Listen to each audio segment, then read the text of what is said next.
Thank you all for allowing me to be able to pause, run, vote, and then to be able to come back. Again, I appreciate the work on this. Let me start with some general comments. A couple things have been stated about things that Congress shouldn't say. The word appropriate has already come up once on it. I'll add to the word reasonable into it as well. But my question for you is, let's go ahead and write a vocabulary right now. What are the words that are most likely words or phrases that Congress is going to have to go back and look at again and say, we need to be careful when we actually write these words because it becomes so broad, but they're common. So I've raised two: appropriate, reasonable. What else would you add to our vocabulary list? Any of the three of you, jump ball. I might say science-based because it's too vague. Even something like protective of public health. We all want things to be protective of public health, but it's not as so recognizing that there are other factors beyond public health, or that factor into that. Right. It becomes a pretty broad statement to say this is for the public health. Yeah. Okay. What else? Senator, another category is when a statute gives express defining authority to an agency. So it's common, for example, a statute might say, Secretary so-and-so must do X as defined by him. And that is perhaps more obvious that it's giving discretion to the agency, but it's kind of unique because it's giving legal rulemaking authority to the secretary in that context, not just like policy or fact basis, giving like the authorities that you can essentially kind of make a small law. And Loper-Bright has a line in a very important part of the opinion saying that's still permitted. Some of the justices, I think, were prepared to say that wouldn't be permitted as a constitutional matter, right. But would still be permitted. So it's just another category to be aware of. Mr. Squitieri, you had mentioned the non-delegation doctrine and that the court has not taken that up to be able to address that for a very long time on it. That's one of those issues when it's basically giving authority to an agency to go create things that, as you stated, as defined by whoever this may be, that's going to make the decision. They are suddenly the lawmaker at that point. At what point would you recommend that Congress engage in saying, well, why are we delegating power away? Or at what point does the court step in and say, that's not a power you can give away, that's Article I authority, you can't give that to Article II? Right, so I'll say that's spot on, and Loper-Bright, in that part of the opinion, the court says basically that the court's job there is to just police the outer limits of that kind of delegation, and what the court's referring to is like the non-delegation doctrine expressly. The court had an opportunity this last term to kind of reinvigorate the non-delegation doctrine, and they more or less passed on it. I wish they hadn't, but I'm not on the Supreme Court. But that doesn't mean that Congress can't reinvigorate the non-delegation doctrine itself. It just means that the court is not going to hold Congress's feet to the fire. Okay, that's helpful. Representative Schwartz, you have more vocabulary you want to add to our list? Well, I was going to answer it this way. I think the thing that has to be worked out is if the court really thinks it's not specific enough or the agency's overstepped, the issue for me is who makes the decision then? Do they actually refer it back to Congress, or are they referring it back into, are they going to make a decision? And clearly they should either referring it back to an agency or they should refer it back to Congress. The concern I have is that the court oversteps its bound and starts to make the decision for us. And I think that's something Congress has to be deeply concerned about, because clearly it's Congress's role to make the law.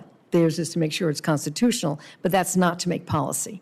Right. And so I think that's one of the ways to think about delegation and how much authority you can give them. If you're making clear about the policy, but the details of that policy, they can look at different choices. You know, I think that might help to be a little clearer about it. How you actually do that depends on, what the issues are, and to be as specific as you can in, again, the authority you're giving and the direction you're giving to the agencies. But then just make sure at the end of the day, it's not the court who's taking the job of Congress. There's been some conversation as well about when a piece of legislation statute is silent on an issue, who gets to be able to speak into it. And I have long been a proponent that nothing doesn't mean something, nothing means nothing.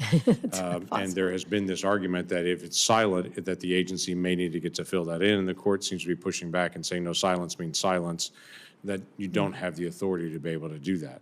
I did one other thing I think that's interesting, and maybe it's true, but I also think that that's where the expertise within Congress and this, the House and the Senate comes into bear, is that I know there was something that got dropped out of the reconciliation package that gave the secretary the right to, said to deal with something that had to do with taxation. And some observers did call them on and say, whoa, wait a minute, you can't just say I think it was an international work, but it got pulled and dropped because someone said, wait, that's ridiculous. You can't completely turn over this whole package of taxation to the secretary of Commerce. So I think that's another way for Congress to be able to police itself in a careful review by Ledge Counsel to say, where have we been too vague, and where actually have we given enough direction to make it clear enough for the agencies to make the choice in the directions we want. Right. Professor Dudley, both of you have actually mentioned an OIRA-like entity within Congress to be able to look at legislation as it's going to the floor, to be able to examine it and to say, is this language tight? Representative Schwartz, you know full well, Congress doesn't have a body that's like that to be able to check it. We're self-checking it among our staff. There is no process to be able to review, as OIRA has the ability to be able to review regulations as they're going out the door. How do you see that would function? And it's an interesting proposal to be able to make and to be able to offer. Yeah, and this was also a recommendation that was raised at a National Academy of Sciences workshop that I was involved in, looking at the effect of Loper Bright on agencies, especially health and safety agencies. And one of the recommendations that came out of that was an OIRA-like office, a Congressional Regulatory Office. So I think it could do both things. I don't think it wouldn't have to be huge. So OIRA is about 50 people. I don't think it would have to be that big because it wouldn't be doing the same number of transactions. But still people with that expertise like the CBO that provides you that counterpart to OMB. So it would be able to do both the support that the BPC report talks about that Congress needs for drafting legislation, reauthorizing, but also help you review agencies' regulations under the Congressional Review Act, or also their retrospective evaluations to see what the impacts of the regulations are. Also, can I say that I really liked your last question, and I would love a chance to think more about your vocabulary and come back to you more on that. I would be glad to be able to have any insight you have on that. You have a busy schedule as well, and so if you have any insight on it, it's one of the things that my team and I, we've talked about to say, how do we help, absent an OIRA-like entity, to be able to help our counterparts to say, what are the words we should watch for? To know that this gives away a tremendous amount of authority to someone else that's not Article 1, to be able to make decisions that look a lot like Article 1 that the court is now saying, hey, that's not really something that is clear, that creates ambiguity, basically. We shouldn't be writing something now, especially now, that we know creates ambiguity, when we know already the court is saying if it's ambiguous, it's got to get back to Congress. What I've often said is if you take a group of letters from a Scrabble game and just throw them on the table, you shouldn't be able to make of it whatever you want as an agency. You should say that says nothing, or there's no way to tell what that says. So Congress has to go back and do its job to actually say what they mean so that the agencies are able to carry out the law in the statute. Go ahead, Professor. Senator, if I could add to that, I would say even when Congress does use words like appropriate or reasonable, that's not something that Congress should totally avoid. It should just be very conscious of using it. And when Congress does use those terms, I would recommend using what I kind of refer to as like speed bumps, saying the agency, you must do an appropriate measure of blah, blah, blah. And when you do that, consider the effect on American industry, consider the effect on American worker, consider the effect on this endangered species, whatever the policy is. And that will cause Congress, or cause the agency to slow down and kind of show its math and exercise policy in the way that maybe Congress would have if Congress was there overlooking the agency's shoulder. So it's more, Congress, of course, can't know what's 20 years in the future, But they might know we're always going to care about the American worker, so let's make sure that the agency does an analysis of that going forward. So those might be a way to, even when you are using a word like reasonable, to kind of cabin the discretion. Okay, that's fair. Do you mind if I jump ahead. in on that Please. too? Courts are increasingly interpreting language like that to require trade-offs of benefits and costs. Cass Sunstein has referred to it as the cost-benefit state, and if that's the case, then I think that's right. Those are the kinds of things, and Congress could, and again, this is legislation you've introduced, bipartisan bills, that does require agencies to systematically lay out the expected impacts, the benefits, the costs, the distributional impacts, the unintended consequences. So if that could be incorporated, if it could be interpreted that that's what reasonable and appropriate means, Justice Scalia's interpretation, it can't be reasonable not to consider the costs. I think that could make that vocabulary allowed if Congress reinforces the court's interpretation that requires a balancing. Okay, that's helpful. Professor Dudley, you had mentioned about doing Congress actually engaging in the comment period more, and that when that notice and comment comes out, that we actually comment on it as members of Congress as well, and to say this was the intent of this. I was the author, or I was a part of that committee. This was the conversation. Make sure it follows through this. That's not something that's common at this point, to be able to engage with an agency at that level in a more formal process. I think that's a very interesting idea. That is something that we could actually put on the record. That is something courts have looked at occasionally, to go back and look at the debate on the floor or statements that were put in for the record, to be able to say when they're interpreting a law, sometimes they will go back to that. But it's not often that we do that with an agency for that. So I find that was actually Congressman Schwartz's excellent point, I think. That's fine. It was, but I was also going to say that I think I guess one of the things I think all this has to sort of all these are good ideas. I do think we want to make sure that it isn't so cumbersome for Congress that you actually can't pass any laws. Right. So I think that you need to give yourself some leeway in this, that the court has to be more prescriptive, more directed, clearer in intent, clearer in language. I think all of that's a good idea. But then you also don't want to tie your hands so much that you can't actually say, look, this is difficult for us to figure out. We want to do it as you've been through this a little bit in your own negotiations, and then you get stopped over some details that actually maybe you didn't have to give that many details, but and the other is that things change over time. So you do want to be able to give the agencies some leeway to because by the time they do the regulations, and by the time it's implemented, you're talking about a year later, typically. So who knows what happens with artificial intelligence, and who knows what's going to happen in the world, or whether there are other crises that intervene. So you want some ability to have some leeway for both your own legislating as well as for the agencies. If Congress was reauthorizing agencies, this would be very different on a regular time period.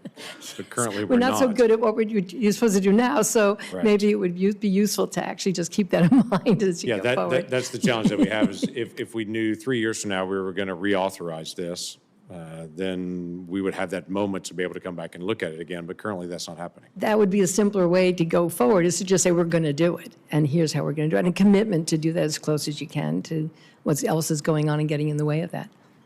So there has been some conversation with the courts, and there's still some ambiguity in this as far as going back and reviewing regulations, and whether the courts are going to review this and send it back in, whether it's a de novo review, whether this is going to be a Skidmore review that's looking more like the agencies, give me your best counsel, what are you going to do with this? Do you all have thoughts or recommendations on how that should be handled or could be handled better? So as a formal matter now, and a recent opinion this last term, the court referred to the review as de novo review. That was a debate before that case came down. The court kind of just passively said de novo review, like see Loper Bright. But at the same time, Loper Bright itself kind of goes out of its way to permit Skidmore respect. I'm not really sure we can call it deference now, but some sort of Skidmore respect.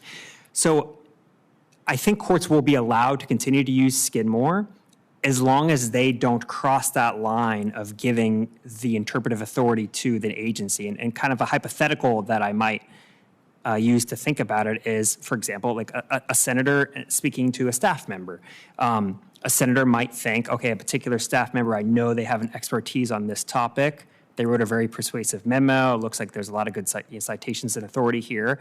But at the end of the day, like as the senator, you are not giving the decision-making authority to the staff member, but you are giving an appropriate level of respect depending on the circumstances. So I think the situation is similar between a court and an agency. A court might say, look, I'm going to be the one that interprets the law, but you do have expertise in this, you're statutorily required to do X, Y, Z. And so when you kind of walk into the courtroom, I am inclined to listen to you. Doesn't mean I'm deferring to you. That's not allowed after Loper-Bright, but you are kind of inclined to give respect. Okay, fair enough. So there's an interesting question out there as well that's a post-Loper-Bright conversation of all of the decisions that were made based on Chevron. The court said, we're grandfathering all of them in, all of them stay. Now, the question that hangs out there is, fast forward 5 years, 6 years from now, situations change, an administration comes and repromulgates that rule, goes to the Administrative Procedures Act, handles step by step to be able to repromulgate that particular rule. Should I make the assumption it could not go back to what it was before because the previous version of it was based on Chevron decision? That's not allowed anymore to go back. It sits with a Chevron decision, but if it changes, it can't go back to that. I don't think I'm overstretching this, but I'm trying to be able to kind of stretch the boundaries of our thinking on this to try to figure out how those regulations will be handled in the future. Now, that may be up to a court to be able to make a decision, but I'm literally throwing a hypothetical. But there are decisions that were made even in 2021 on issues that were based on Chevron.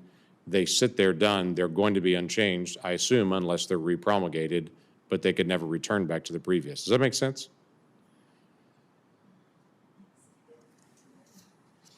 It does, Senator, because you're touching on a part of Loper-Bright that is not, as a doctrinal matter, very persuasive, I guess. The court, I think, in that part of the opinion gave a very practical answer and essentially said, we are inclined to let sleeping dogs lie. Don't go back and upset a bunch of regulations. As a pure doctrinal matter, smart lawyers will be able to find ways to challenge those old cases that relied on Chevron, because you could still respect an opinion that relied on Chevron that just said the agency gave a reasonable answer, and then you come and say, okay, Your Honor, you can still respect that precedent saying your last ruling was reasonable, but here's a more reasonable, AKA the best one. And so you can overrule that regulation. So as a doctrinal matter, I think those old regulations can certainly still be challenged. If it relied on Chevron in the past, that's a good place to look to challenge old regulations. But the court kind of signaled in more practical terms, look, we're probably not going to look too favorably on this. Undoing it, right. Exactly. Yeah. Any other thoughts on that? I know it's a purely hypothetical situation. We've not faced that before, but just in our consideration of the what ifs of this, it is one of the things that kind of hangs out there on that. As I try to be able to walk through this, some of your testimony mentioned adding legislative counsel. That is I'm trying to figure out if whoever made that recommendation, if you're recommending that similar to this OIRA type format of a separate entity, or if it's more of a recommendation that each office add somebody in, that they're just checking this as it comes through. That is in the Bipartisan Policy Center paper. So there's more detail about all this and why we think so. But there was suggestion, actually, maybe it's that legislative counsel helps write the law, right? You come up with an idea, and then you go to Leg Counsel, and they draft it, do some drafting, and then you tweak it. At least that's how it works in the House. Maybe you don't have such a thing in the Senate, but it is. The opportunity then is, did that really say what you wanted it to say? There's there's back and forth on it, but the recommendation was to actually enhance that body, not to create a new one necessarily, to just make sure they have the expertise given this decision. And again, I think has been said by others, is that we don't have to go so overboard on this. I think that's the thing. You want to be respectful, of course, because this is now what the Supreme Court decided, but I also think you need to respect the prerogative of Congress to actually say what it wants to say and be able to write legislation right. So again, we think that Ledge House counsel adding to their expertise could be helpful in that regard. They're used to advising members about how to write legislation, and that is a way to go to enhance that, the expertise and capacity of that council, because they get pretty backed up, and the House Appropriations Committee has already added dollars to invest more in Ledge Counsel. I don't know if that was a reason for it, but is this decision, but it certainly could help in this regard. Right. So we're back to giving to Ledge Counsel or having Ledge Counsel advise both directions, the vocabulary. Here's what we're going to use, here's what we're not going to use, here's how to provide clarity, but right. to also have somebody that's there that they're doing a final review to be able to determine, are we making this too ambiguous? And again, they're offering counsel, but we actually also had some discussion when we were working on this working group about should we come up with some different language, and we struggled with it as well as to what is better language. Obviously, we know that reasonable or appropriate leaves a lot to interpretation, but that doesn't mean you can't still say that if there are parameters around that as to what you expect them to be doing, but I think we've all talked about the idea that they can be using more data and more analysis, and when they do it, I mean, we try to, on some level, as members of Congress, too, to really find out what the economic impact is, and what the cost is, what the impact is going to be on our constituents. That becomes part of the conversation that happens in crafting the laws. So the question is, are we doing a good enough job of that to actually be able to be directive in the authority granted to the agencies to implement, to write the law, and to oversee the implementation of that law? That's ultimately up to the Congress to decide. It is. Several of you mentioned that you've noticed that agencies are slowing down in the process and thinking this through in a different way. I'd be interested to know if you've seen a specific example of where you perceive agencies at least are paying more attention to this, to say we've got to stick closer to the statutory language. We've got to be able to try to determine intent more rather than try to find the if I can use the major question statement, I've defined the elephant in the mouse hole type effect here to try to draw a little closer in. If anyone has seen a practical example of that at this point or maybe heard of one.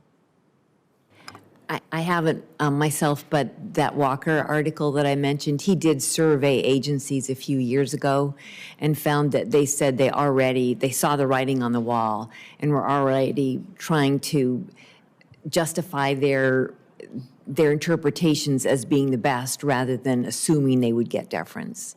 Right. Okay, another comment on that? I would tell you from a congressional side of things, I have for years noted that members of Congress will allow the agency to be able to do hard things if it looks hard. And to say, this looks controversial, this is going to cause a lot of issues, we'll go figure out if the administration can figure out a way to do this. And administrations over the last 20 plus years have said, yeah, we'll figure out a way to do it. It needs to be done. So we'll find some ambiguous part of the law. We'll find some area where there's silence. We'll find some way to be able to do it because Congress doesn't want to make the hard call to be able to do it. The major questions doctrine and this decision on Loper-Bright seem to be the Supreme Court saying to Congress, suck it up and do your job. You were sent there to do hard things. Go do hard things. Don't ask someone else to go do the hard thing that's not actually in statute. So for me, this is a pretty clear clarion call to Congress to go back, do more work, pass more legislation. We've lost our muscle memory of passing legislation. We've increased our muscle memory of passing the buck. And we've got to be able to figure out how to be able to take that back at this point.